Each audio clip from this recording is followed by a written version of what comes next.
I am Allison, 34 years old, and I never thought my own sister would betray me like this. The house I worked 60-hour weeks for 3 years to afford was suddenly filled with 90 strangers while I sat in a conference room 3,000 miles away. My phone kept buzzing with security alerts, and when I finally checked, I saw Rebecca laughing, pouring champagne for guests in my living room. The panic I felt watching strangers touch my things was nothing compared to the rage when she said those words. I am not letting you spoil my triumph. If you are curious about how I handled this situation and turned the tables on my entitled sister, let me know where you are watching from, hit that like button, and subscribe to see how this family drama unfolded in real time. Growing up with Rebecca was always challenging. As sisters only 2 years apart, people expected us to be best friends. But the reality was far more complicated. From the beginning, Rebecca viewed everything as a competition. If I got an A on a test, she would study twice as hard to get an A+.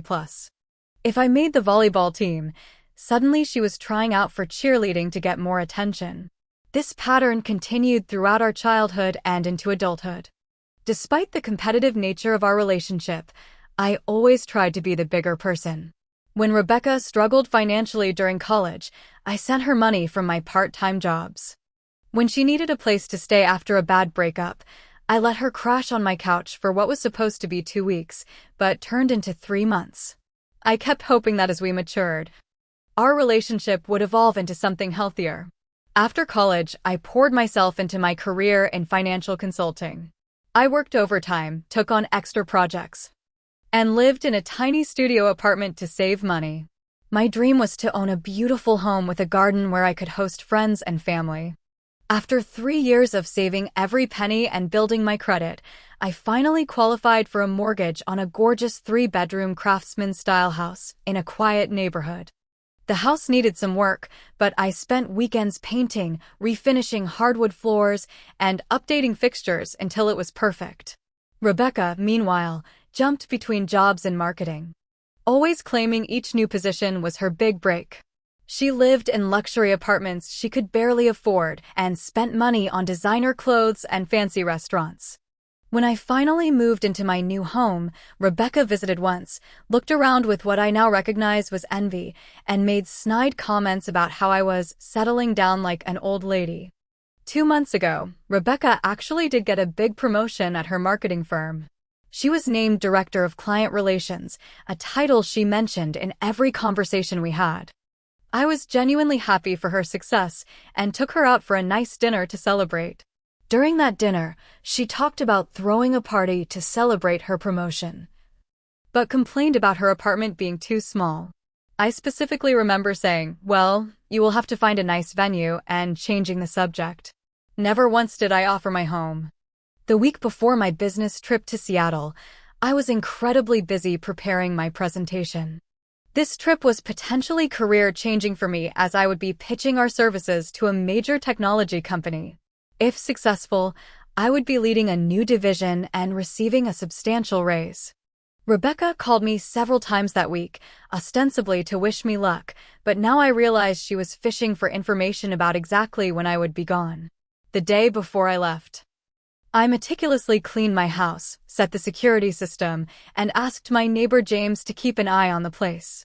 I remember feeling a twinge of anxiety as I locked the door, but I dismissed it as pre-trip nerves. I had no idea that my sister was already planning to use my absence to throw herself the party of the year in my carefully maintained home. During my flight to Seattle, Rebecca texted asking how my trip was going and when my meetings would be.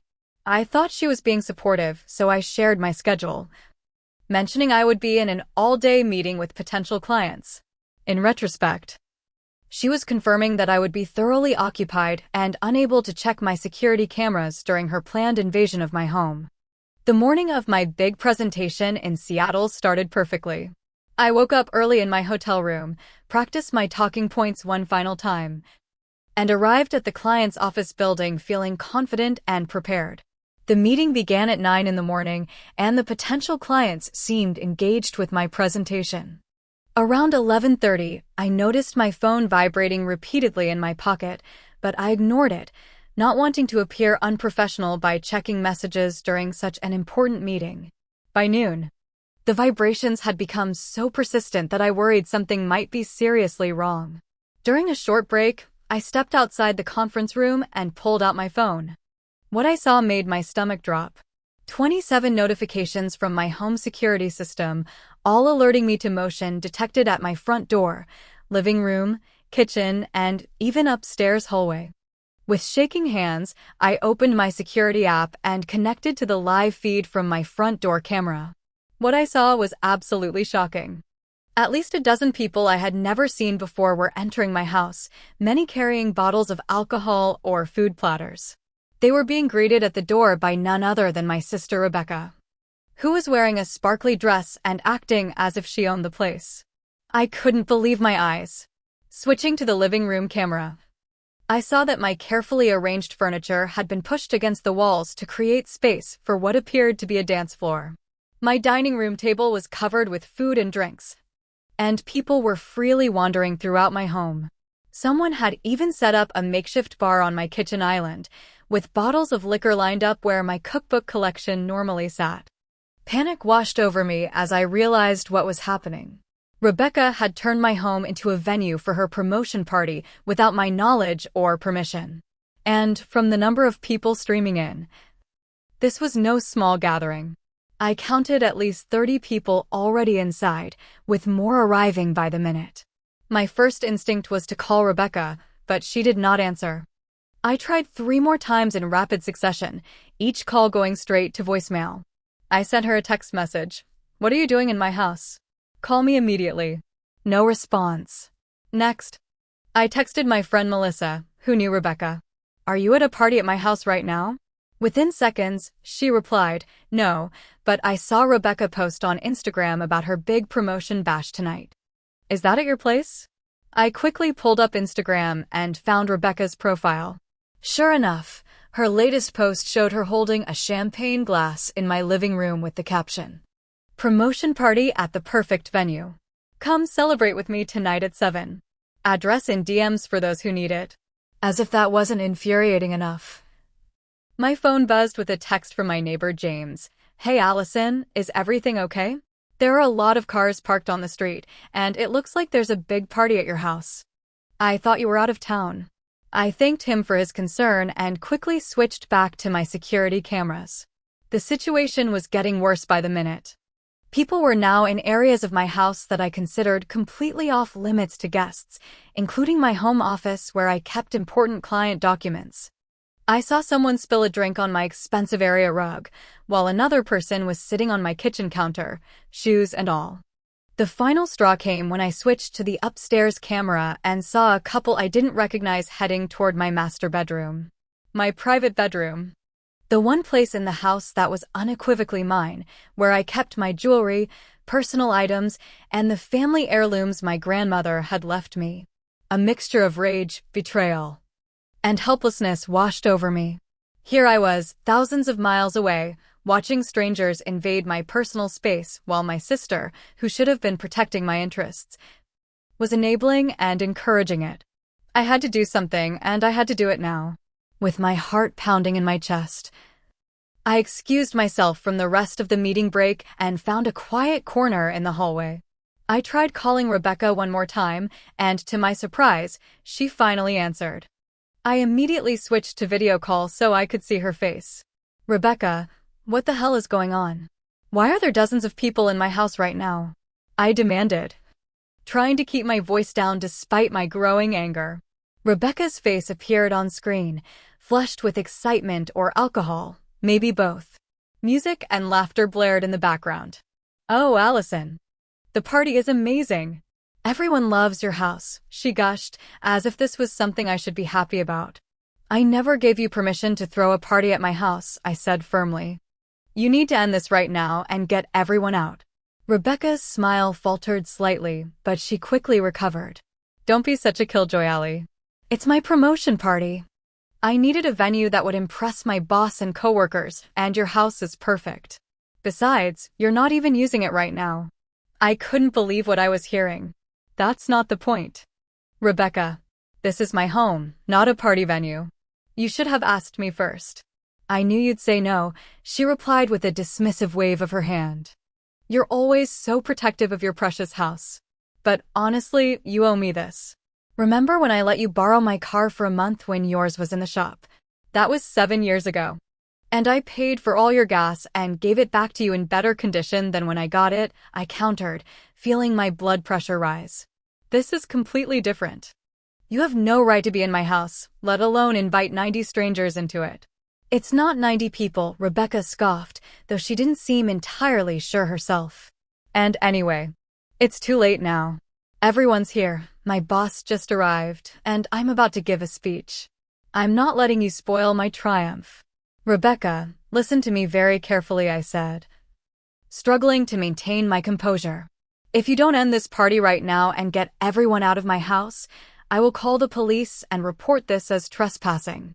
At that, Rebecca actually laughed. You wouldn't dare. We're family. She glanced over her shoulder as someone called her name. I have to go. Just relax and let me have this one night. I'll clean up tomorrow, I promise.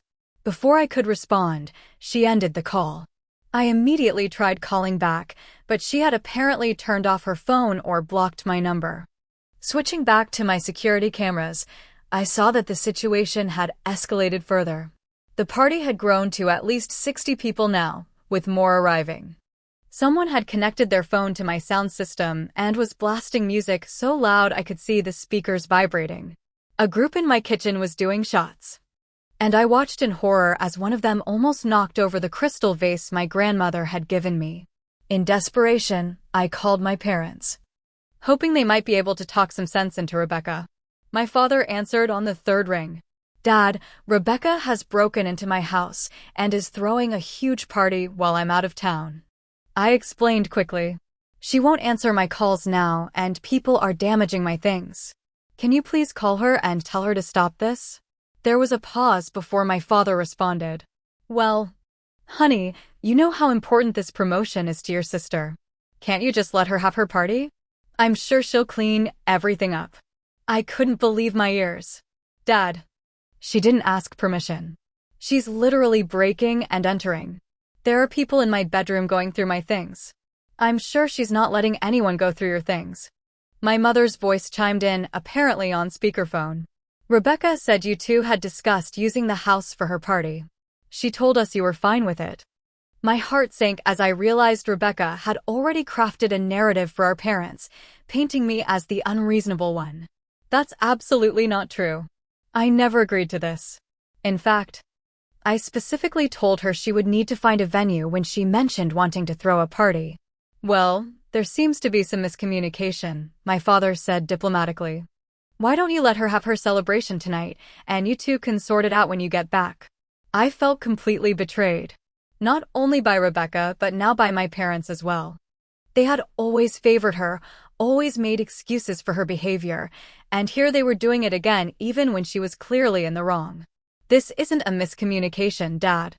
This is Rebecca taking advantage of me again, and you two enabling her like always, I said, my voice breaking slightly. If neither of you will help, I'll handle this myself. I hung up before they could respond and switched back to my security cameras. What I saw made my blood run cold. Someone was now in my master bedroom, opening drawers and picking up the jewelry box where I kept my most valuable pieces, including my grandmother's antique diamond earrings. In the living room, a man I didn't recognize was standing on my coffee table, apparently giving some kind of toast while people cheered and spilled drinks on my hardwood floors. This was the final straw. For years, I had let Rebecca walk all over me in the name of keeping the peace. I had made excuses for her behavior, forgiven her transgressions, and tried to maintain a relationship despite her constant competition and manipulation. But this time, she had gone too far. She had violated my personal space, put my possessions at risk, lied to our parents, and showed absolutely no remorse when confronted. It was time to stand up for myself, even if it meant creating a family rift.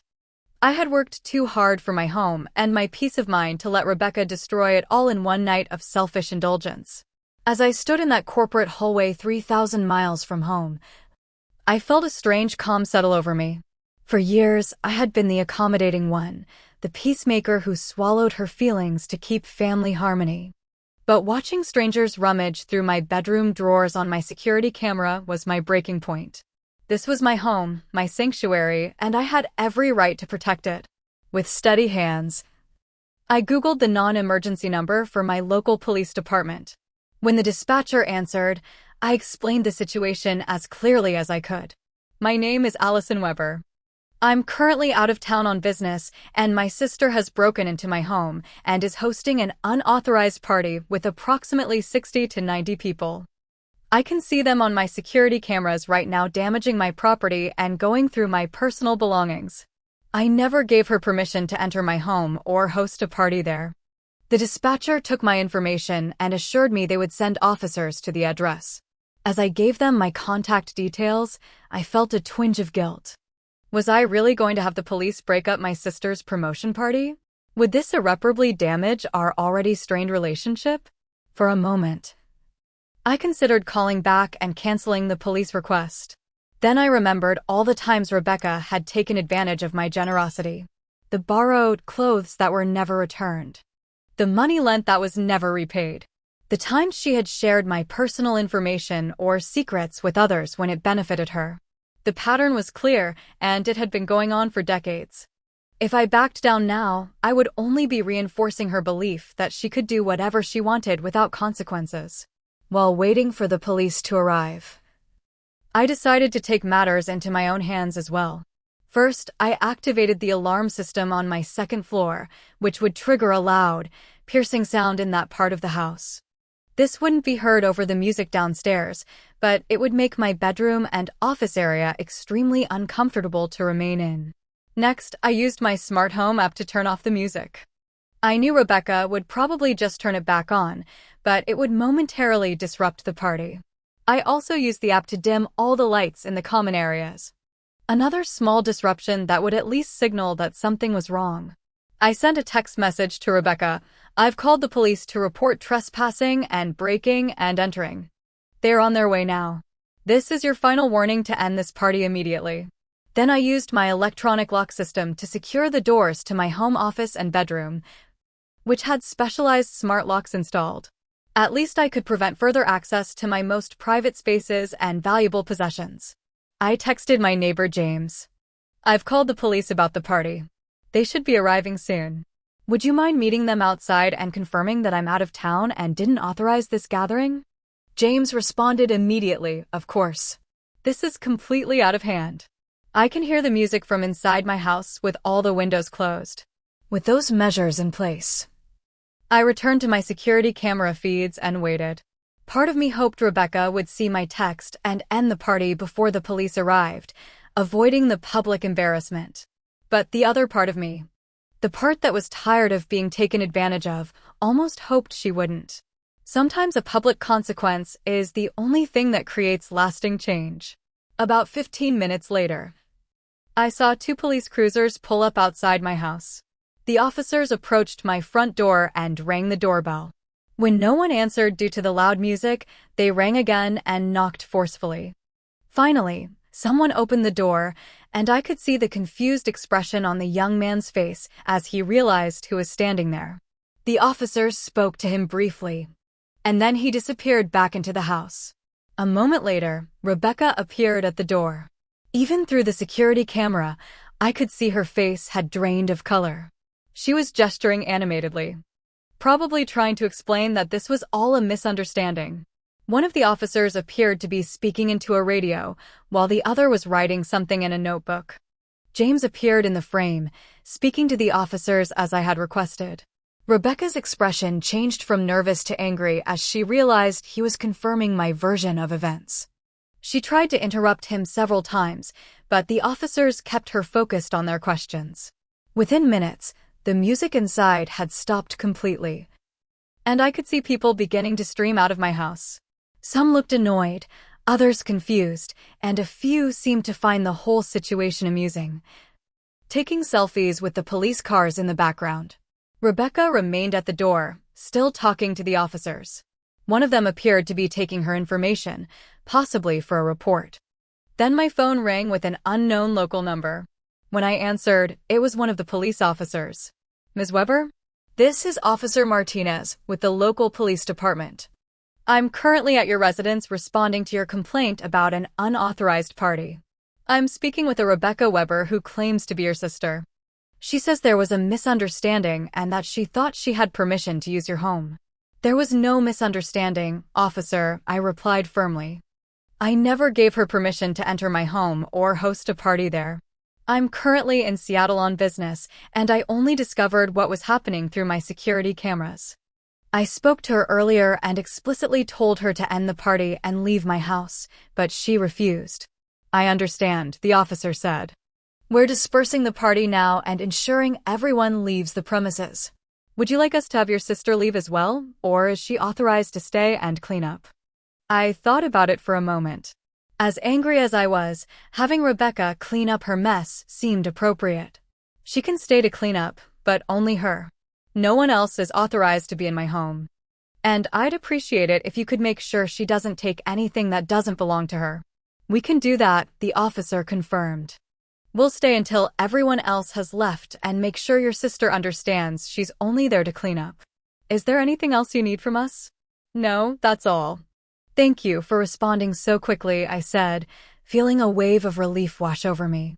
As I watched through my security cameras, the officers supervised as the last party guests left my property. They spoke to Rebecca one final time, likely reiterating that she was only permitted to stay and clean up. She nodded stiffly, her body language radiating anger and embarrassment.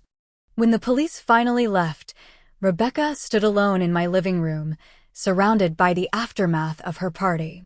Empty bottles, discarded cups, food spills, and moved furniture created a scene of chaos in what had been my perfectly maintained home. She looked directly at one of my security cameras, her expression a mixture of humiliation and rage, and raised her middle finger before turning away to begin cleaning. Despite the anxiety I felt about the damage to my home and the inevitable family fallout to come, I also experienced a strange sense of empowerment. For the first time in our adult lives, I had refused to let Rebecca walk all over me. I had set a boundary and enforced it, regardless of the social or familial consequences. As I watched her begrudgingly start to clean up the mess she had created, I knew our relationship would never be the same. Whether that was a good or bad thing remained to be seen. My phone began ringing incessantly almost immediately after the police left. Rebecca called 7 times in a row, but I let each call go to voicemail. I needed time to process what had happened and calm down before speaking with her. Instead, I listened to the first voicemail she left. How could you do this to me? Her voice was shrill with anger and embarrassment. You completely humiliated me in front of my boss, my coworkers, and all my friends. The police treated me like a criminal. This was supposed to be the most important night of my career, and you ruined it because you're jealous of my success. Mom and Dad are right about you being selfish and unforgiving. Don't expect me to ever do anything for you again. I deleted the message without listening to the others. It was the same Rebecca I had always known, unable to take responsibility for her actions and somehow twisting the situation to make herself the victim. But this time, her manipulation tactics weren't going to work on me. Next came the texts from my parents. My mother's message read, I can't believe you called the police on your own sister. We raised you better than this. Family doesn't treat family this way. My father was slightly more measured, but still clearly took Rebecca's side. Your sister is devastated. There were better ways to handle this situation. We need to talk when you get back. It was exactly what I had expected, yet it still hurt. In their eyes, I was the villain for protecting my property, while Rebecca was the victim despite breaking into my home and throwing an unauthorized party. The double standard was so blatant it would have been laughable if it weren't so painful. I called my boss and explained that I needed to cut my trip short due to a family emergency. Thankfully, my presentation had gone well before the interruption, and she was understanding about my need to return home. I booked the first available flight back the next morning, then tried to get some sleep, though my mind raced with worry about what I would find when I returned. The flight home was 5 hours of anxiety. I kept imagining worse and worse scenarios: broken furniture, stained carpets, Stolen valuables. By the time the plane landed, my stomach was in knots. I took a rideshare directly from the airport to my house, holding my breath as I approached the front door. The scene that greeted me was both better and worse than I had feared. Rebecca had made some effort to clean up, collecting trash and returning furniture to its approximate original positions. But the deeper damage was immediately apparent. There were dark stains on my cream-colored carpet, a large crack in my coffee table's glass top, and what looked like cigarette burns on my dining room table despite my house being strictly non-smoking. I moved through each room, cataloging the damage with growing dismay. In the kitchen, several of my specialty cocktail glasses were missing or broken. The expensive bottle of scotch I had been saving for a special occasion was empty in the trash. Someone had apparently tried to clean a spill on my suede couch with water, leaving a large, discolored patch. Upstairs, my bedroom had been cleaned, but not before damage was done. My bedspread had several stains that had set overnight, and one of my dresser drawers wouldn't close properly, as if someone had forced it. Most distressingly, when I checked my jewelry box, I discovered that my grandmother's antique diamond earrings were missing, along with a pearl necklace I had received for my 30th birthday. As I stood in my bedroom, trying to process the violation I felt, I heard the front door open and close. I froze, then cautiously moved to the top of the stairs. Rebecca stood in my entryway, still wearing the same clothes from the night before, her makeup smudged and hair disheveled. "What are you doing here?" I asked coldly. She jumped, not having realized I was home. "I came to finish cleaning up," she said, though the large tote bag she carried suggested she might have had other intentions. "I didn't know you'd be back so soon." "Well, I cut my business trip short because my sister broke into my house and threw a party that resulted in thousands of dollars in damage," I replied, descending the stairs. "What's in the bag, Rebecca?" She clutched the tote closer to her side. "Just some cleaning supplies." "Show me," I demanded, reaching the bottom of the stairs. For a moment, I thought she might refuse. But then she reluctantly opened the bag. Inside were several bottles of alcohol that had been in my liquor cabinet, a small crystal figurine from my mantle, and most infuriatingly, my grandmother's earrings and pearl necklace. "You are stealing from me?" I asked, my voice rising with disbelief. "After everything you've already done, you came back to take more?" "I wasn't stealing," Rebecca protested. "I was just borrowing these things. The alcohol was left over from the party, the figurine reminded me of one I had as a kid, and the jewelry, well, Grandma would have wanted me to have some of her things too." "You got everything when she died." "Because I was the one who visited her every weekend in the nursing home while you were too busy with your social life," I shot back. "And none of that explains why you were sneaking into my house to take these things without asking." "Oh, like you would have said yes if I asked," Rebecca scoffed. "You've always been so possessive of everything. Your house, your things, your precious boundaries. It's like you think you're better than everyone else because you own property and have a stable job."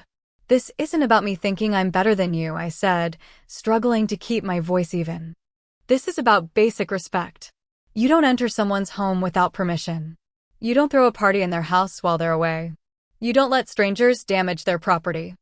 And you certainly don't steal their family heirlooms. These are not complicated rules, Rebecca. This is basic human decency." "You're just jealous because I'm finally doing well," she insisted. "You've always been the successful one, and you can't stand that I got this promotion and am finally catching up to you." I stared at her, truly seeing her for perhaps the first time. This wasn't just about the party or the damage or even the attempted theft.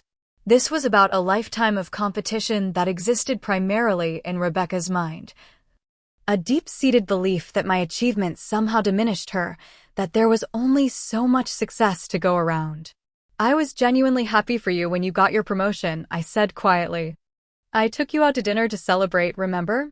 I have never viewed your accomplishments as a threat to mine. But right now, your promotion is the furthest thing from my mind. What I'm concerned about is the fact that my sister, someone I should be able to trust implicitly, broke into my home, allowed strangers to damage my property, and then tried to steal from me." Before Rebecca could respond, there was another knock at the door. I opened it to find our parents standing on the porch, their expressions grim. "We came as soon as we heard you were back," my mother said, pushing past me into the house. "We need to talk about what happened."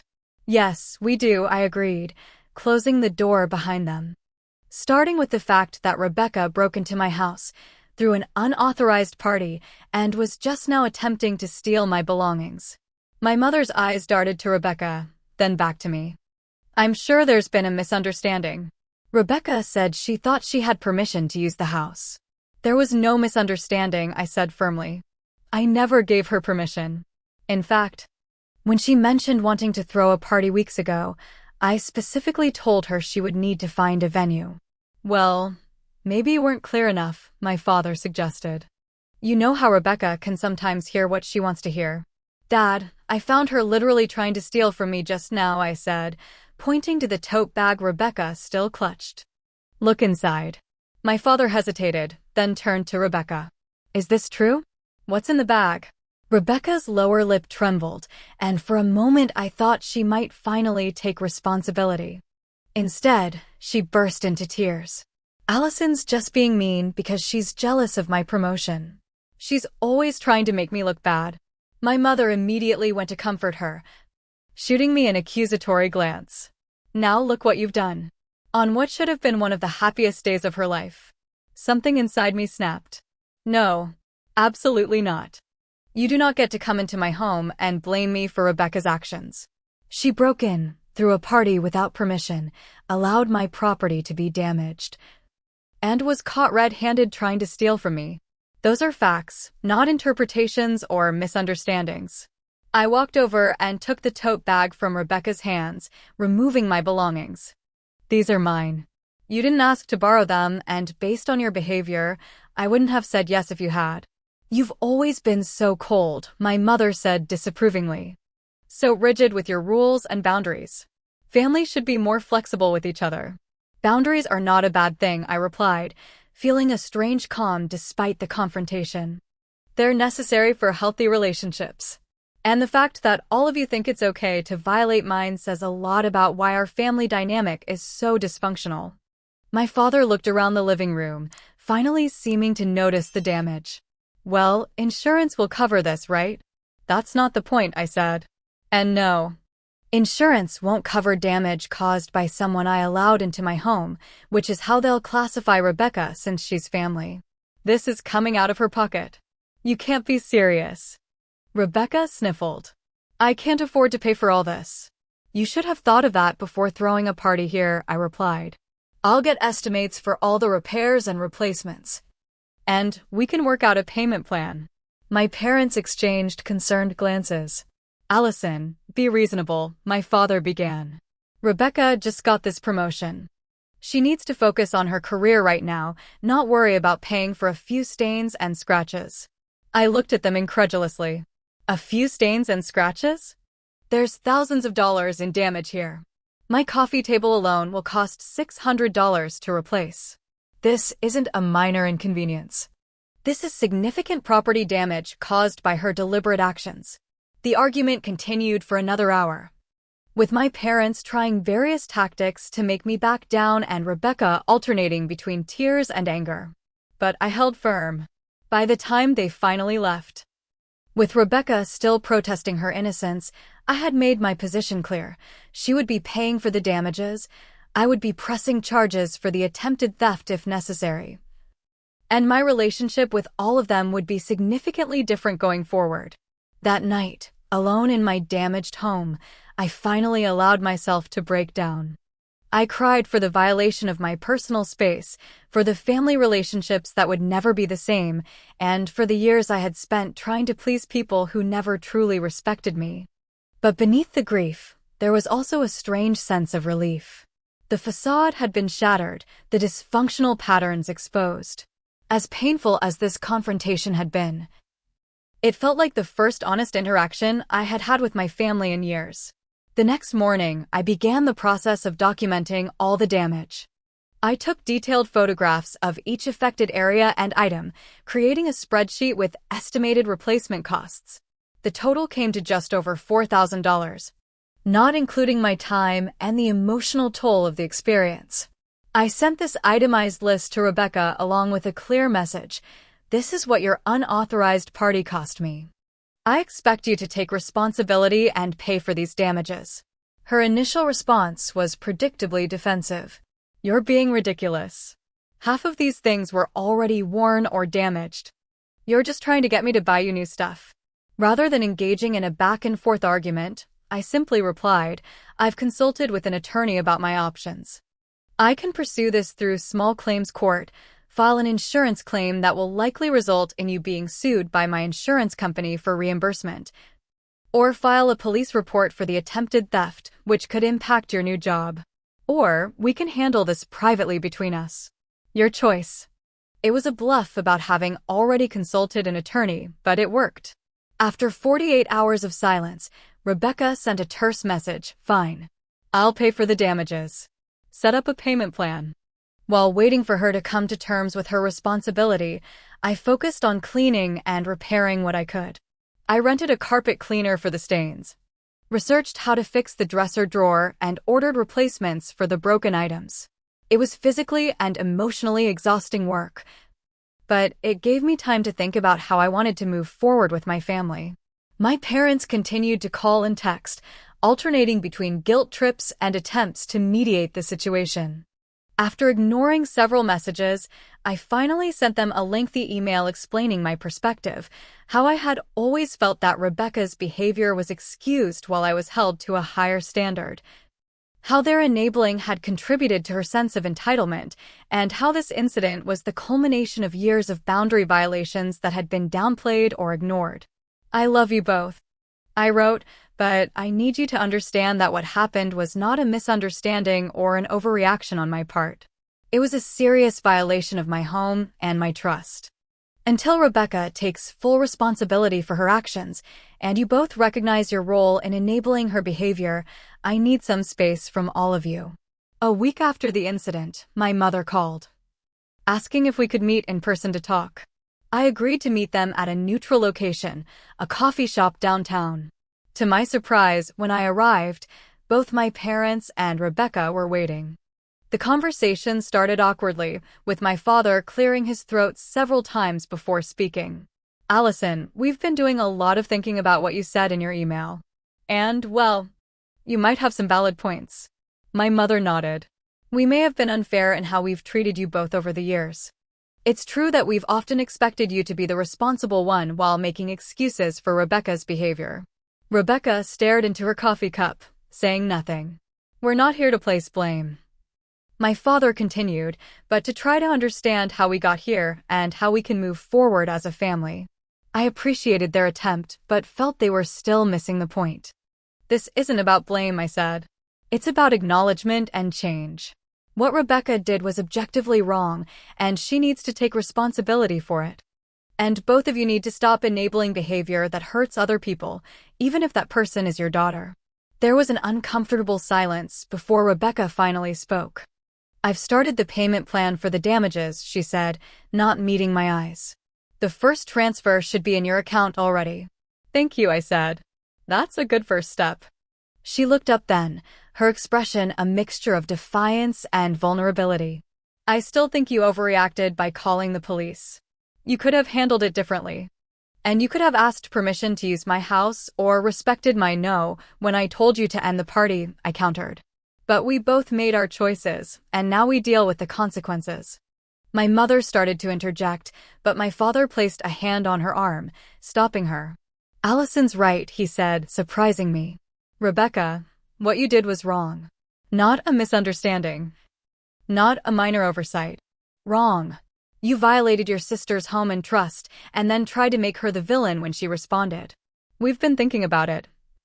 And we owe Allison an apology for not supporting her. Rebecca looked stunned, clearly not having expected our father to take my side.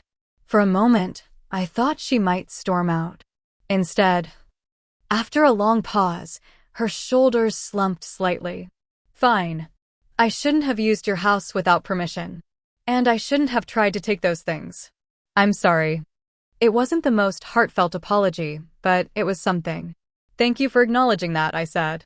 I want to be clear about my boundaries going forward. I don't want any of you in my home unless explicitly invited, and I expect my personal belongings to be respected. I also need all of you to understand that I'm not responsible for managing Rebecca's feelings or fixing situations she creates. My mother looked like she wanted to object, but nodded stiffly instead. We understand. And we'll try to do better. The conversation continued for another hour, touching on deeper issues in our family dynamics.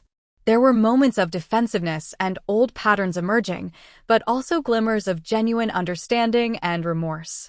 By the time we parted, we had reached a tentative truce and agreed to begin family therapy to address our long-standing issues. Over the following months, Rebecca followed through with the payment plan, sending money each month until the damage was fully compensated for. Our interactions remained somewhat strained, but there was also a new honesty between us. Without the pretense that everything was fine, we were actually able to have more authentic conversations. Family therapy was challenging but illuminating. Our therapist helped identify the patterns that had defined our relationships for decades: my parents' tendency to protect Rebecca from consequences, Rebecca's belief that she was entitled to whatever I had, and my own pattern of giving in to keep the peace. Naming these dynamics made them easier to recognize and interrupt. 3 months after the incident, Rebecca called me directly, something she rarely did since our confrontation. "I've been thinking a lot about what happened," she said without preamble, "and about what Dr. Simmons said in therapy last week, about how my competitive feelings toward you have shaped my behavior." "Okay," I said cautiously, not sure where this was going. "I think she's right," Rebecca continued. "I've always felt like I was in your shadow. You were the responsible one, the successful one, the one who had it all together. And instead of working on myself, I tried to tear you down or take what you had. The party was just the most extreme version of something I've been doing our whole lives." I was silent, processing her words. "Anyway," she said, sounding uncomfortable with my silence, "I just wanted to say that I'm truly sorry. Not just for the party, but for all of it. And I'm working on it. On myself." "Thank you for saying that," I replied, genuinely moved by her self-awareness. "That means a lot to me." "Don't get too excited," she said, a hint of her old sarcasm returning. "I'm still a work in progress. But I'm trying. That's all any of us can do," I said. And for the first time in a long time, I felt a genuine connection with my sister. One based on truth rather than the roles we had always played. 6 months after Rebecca's ill-fated party, my house had been restored to its former state. The carpet stains were professionally removed, the coffee table replaced, and new cocktail glasses purchased to replace the broken ones. My grandmother's earrings and the pearl necklace were back in my jewelry box, though I now kept it in a small safe as an extra precaution. More importantly, the invisible repairs had also begun. My relationship with Rebecca had transformed in ways I never expected. After her apology, we started having regular one-on-one coffees, intentionally creating space to rebuild our connection without our parents' influence. These conversations were sometimes awkward, occasionally tense, but increasingly genuine. During one such meeting, Rebecca surprised me by saying, "I never really saw you before. I was so busy competing with the idea of you that I never took the time to know who you actually are." It was a profound observation that resonated with me as well. I had been so accustomed to seeing Rebecca as my irresponsible, entitled sister that I had missed the complexity of who she was becoming. Our family therapy sessions continued, though we had reduced the frequency from weekly to monthly. Dr. Simmons had helped us identify and address the dysfunctional patterns that had defined our relationships for decades. My parents were learning to treat us as individuals rather than assigning us fixed roles, and I was learning that setting boundaries didn't mean cutting off connection. One unexpected outcome of the whole ordeal was how it affected my other relationships. Having finally stood up for myself with my family, I found it easier to assert my needs and boundaries in friendships and at work. I no longer felt compelled to say yes to every request or to sacrifice my well-being to please others. At the office, I declined a project that would have overwhelmed my already full workload, something I never would have done before. Instead of the negative reaction I feared, My boss respected my transparency and helped redistribute the work more equitably. This small victory reinforced what I was learning in therapy. Healthy relationships involve mutual respect and clear communication. My friendship circle shifted as well. Some friends drifted away when I stopped being the perpetual accommodator, always available to help or listen regardless of my own needs. But the relationships that remained grew stronger and more balanced. I found myself surrounded by people who valued me for who I was, not just what I could do for them. Perhaps the most profound change was in my relationship with myself. I began to recognize my own worth beyond what I could provide for others. I developed self-care practices that I had previously dismissed as selfish or indulgent, a weekly massage to address the tension I carried in my shoulders, regular hiking trips to reconnect with nature, and dedicated time for reading and creative pursuits that nourished my spirit. Rebecca, too, was evolving. She had begun seeing her own therapist in addition to our family sessions, working through her deep-seated insecurities and competitive impulses. She was learning to celebrate her own achievements without comparing them to mine or anyone else's. She had even apologized to several friends whose boundaries she had violated in the past, inspired by our family's healing process. On the anniversary of the infamous party, Rebecca texted me, "1 year ago today, I made one of the worst decisions of my life. Thank you for having the courage to hold me accountable. It changed everything." I smiled at the message, reflecting on how far we had come. The incident that I thought would permanently damage our relationship had instead become the catalyst for its transformation. By refusing to participate in our dysfunctional patterns, I had created space for something healthier to emerge. This experience taught me that true family loyalty isn't about enabling harmful behavior or sacrificing your own well-being to keep the peace. It's about caring enough to hold each other accountable, to expect the best from one another, and to support each other's growth even when it's uncomfortable. I also learned that boundaries aren't walls that separate us from others, they're the foundations that make authentic connection possible. By clearly defining what was acceptable and what wasn't, I had actually created the conditions for closer, more honest relationships. The journey hasn't been easy or linear. There are still moments when old patterns emerge, when my parents unconsciously favor Rebecca or when she slips into competitive behavior. There are still times when I find myself tempted to accommodate inappropriately rather than assert my needs. But now we have the awareness and tools to recognize these patterns and redirect them. As I sit in my peaceful living room, the space that was once invaded and violated now restored to a sanctuary, I feel an overwhelming sense of gratitude for the difficult lessons of the past year. Sometimes the most painful experiences become our greatest teachers if we're willing to learn from them. Have you ever had to set difficult boundaries with family members? How did it affect your relationship in the long run? I'd love to hear your stories in the comments below. And if this story resonated with you, please hit the like button, subscribe to my channel for more real-life experiences, and share this video with someone who might be struggling with similar family dynamics. Remember, setting healthy boundaries isn't selfish. It's an act of self-respect that ultimately benefits everyone involved. Thank you for listening to my story, and I wish you courage and clarity in your own journey toward healthier relationships.